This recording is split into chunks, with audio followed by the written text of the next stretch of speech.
next governor. Ladies and gentlemen, Dave Liddy.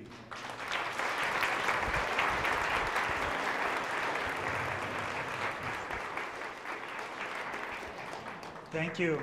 Thank you, Don, for those kind words. You know, I announced that I was running for governor, and I know that that took a lot of people by surprise. You know, we made the announcement from our home because each and every campaign really starts with family.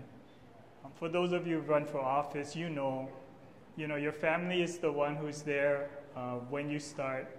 They're there during the tough times.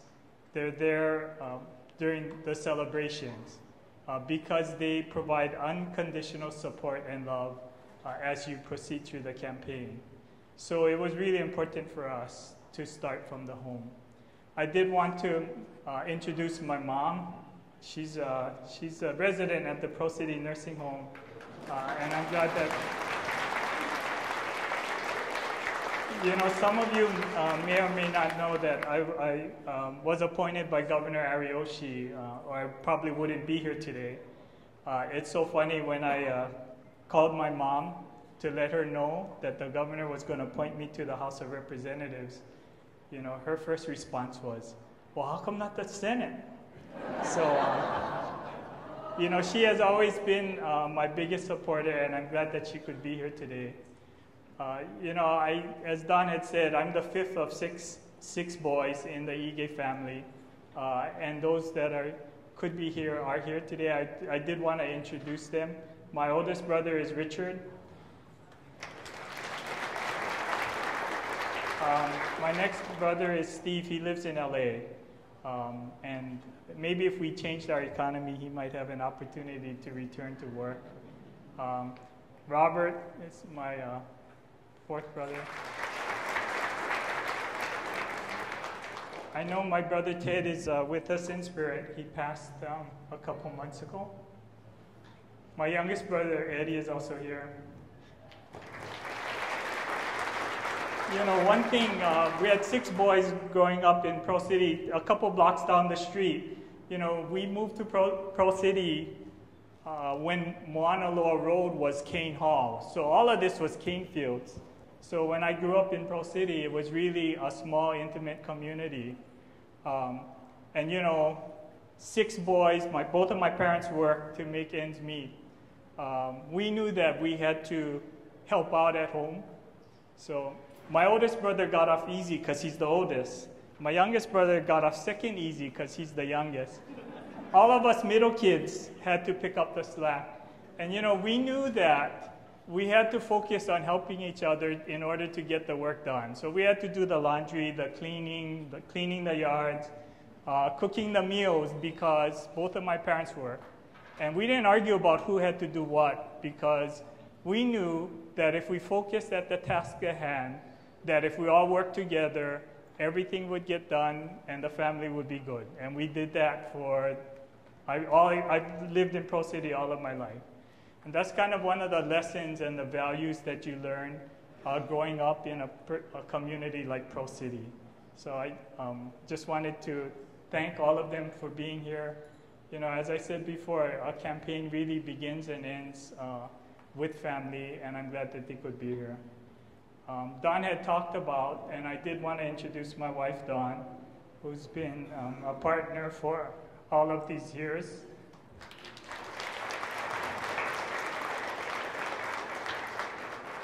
We've been married now 31 years. She's from Elba, met at the university, so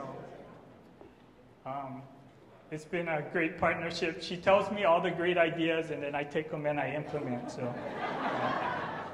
and she always tells me that it's amazing because she'll talk to me about something, and then I'll say it on the news. You know, when Derek DePledge is covering the story, she always tells me, "Well, how come you used my idea?" I said, "Yeah, of course."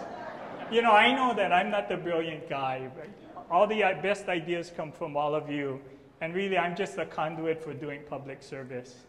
It really has been an honor and privilege to represent this community.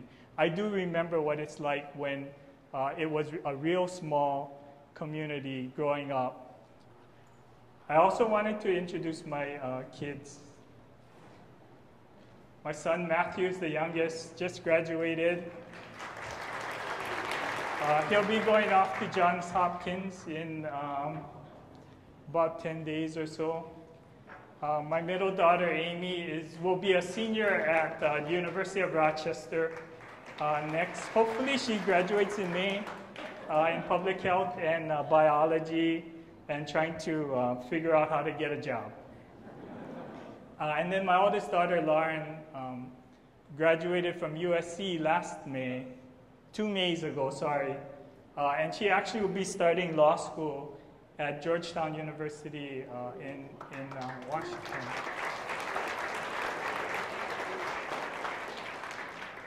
You know, as we talked about running for governor, you know, we did talk about what the issues are. You know, and we'll be focusing on 3 things. You know, it's education, the economy, and the environment. You know, in terms of education, and I'm so glad, there are a couple of teachers that are here today that I had as a student going to Pearl City Elementary School, Highlands Intermediate School, and Pearl City High School. You know, and I learned firsthand that education reform and quality education starts in the classroom. It really is about the teacher and the student and the interaction and the inspiration that occurs in the classroom. I just wanted to tell a little story, and this teacher is actually in the audience, but you know, you learn a lot of things inside the classroom and just being part of a community at the school. In the 7th grade, I ran my first campaign for public office. It was for student government at 7th grade, and I lost. You know, it's funny, the student advisor for the class at that time was a new teacher. She was Miss Yamada at the time. She subsequently got married. But you know, I still remember talking to her because I lost the campaign, and it's sort of like, wow, that's a bummer. But you know, she talked to me about winning, about how to act when you lose. You know, about that, how to be graceful, that losing a campaign is not the end of the world at that time. And she really talked about what other opportunities might be for me to get engaged in the school. So I mean, teachers, I know, are the most important part of education reform. And reform must begin and end in the classroom. So that's something that I'm really committed to, and I'll be working on through my campaign. The second thing I wanted to talk a little bit about is the economy.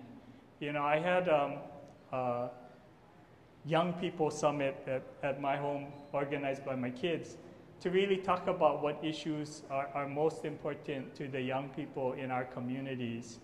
And we had a real good conversation, more than an hour, just talking about things that are happening, things that they're concerned with, things that they are hopeful for. You know, and there is a genuine concern about the future of Hawaii for a lot of young people, and about whether they'll have an opportunity to have the opportunities that I had growing up, to be able to find a job that is challenging to them, to be able to pursue a career in Hawaii. You know, and part of the reason I'm running for governor is that I really believe we need to have a plan on how we can grow our economy, create the kinds of jobs that our young people want, so that they can get a good job and return to the state and add value, and continue to make Hawaii the special place that I know, that I've grown up with, that I've been able to be committed to improving. And the third thing I just really wanted to talk briefly about is the environment. You know, a lot of us growing up, and my father really made sure that we had the experiences of living in Hawaii. You know, we would go camping on weekends, virtually every weekend during the summer. We would go fishing in Pearl Harbor and doing a lot of things. One of the things that we did together was we would go clamming in Kaneohe Bay. Now, how many of you have gone clamming in Kaneohe Bay? You know, at that point in time, my father really believed in being the first people into the bay. So we would get up, and this was before the H1 freeway or anything like that. We would get up at 3:30 in the morning to get ready, and we would make that long drive to Kaneohe Bay because my father believed that we needed to be the first people in the bay. And we would be walking, and it is dark and cold, and you know, we'd be shivering, but he would say, look at where you're walking. He wanted to be the first in the bay because he believed that you could see the clam beds if you were there before other people disturbed the water. So we would be looking for the clam beds, and we'd be walking, and you know, we would come across these beds where somebody had used a shovel, and you could see the dead clams in the bed because they didn't understand that it's a resource that needed to be protected. So you would see these big holes, and you'd see broken clam shells and dead clams. And my father said, you know, we never use a shovel in digging for clams. You gotta use your hands, gotta use hands tools, because when you disrespect the resource, then you destroy the clams, and then you can't do it anymore. And we would go out, we would dig the clams, take what we needed, and then go home. But you know, it really taught me a lesson. The clams may have been invasive species that we need to control, but you know, because we didn't manage that resource, I'm disappointed that my kids won't have that experience of getting up at 3:30 in the morning to go dig the clams. You know, the environment is about sustainability. You know, it's about ensuring that we can protect the resource. As Don had said, it's about ensuring that we can use the resource in a responsible manner, that paddlers can have access to the ocean when they need it. But we need to ensure that we have the resource and can pass it on to next year's generation and the generation after that and the generation after that. Because once it's gone, then it's gone forever. And so I'll be focusing on those three things in the campaign. You know, since we've made the announcement, lots of people have come up to me and asked me why I decided to run for governor. You know, I decided to run for governor because I believe that I can make a difference. You know, I have 34 years in the private sector. I know what it's like to have a job and make a living. I know what it's like to have mortgage payments and pay tuition, to be able to put my kids to school, to give them the future and the opportunities that I want for them. I want them to have the opportunity to choose to live and work in Hawaii. You know, to be able to have the jobs, to be able to look forward to a future in Hawaii, much like the opportunities that I've had growing up here in Hawaii. I'm running for governor because I believe that I can bring a different kind of leadership. I know I don't have all the answers. I really need all of you. You know, we need to define and build a future that we all want to live to. You know, we need to decide what is the next opportunity for us in our economy, what kinds of jobs we would want to create for our young people, what kind of future we want to have so that we can pass it on, so that they can pass it on to their kids. You know, I'm running for governor because I believe that I can make a difference. And I've learned in the 28 years of public service, you know, that I operate by three simple principles. I will bring a new form of leadership into the state. You know, first and foremost, it's really about being open and honest in communications. I've always worked to tell people what I think and be truthful.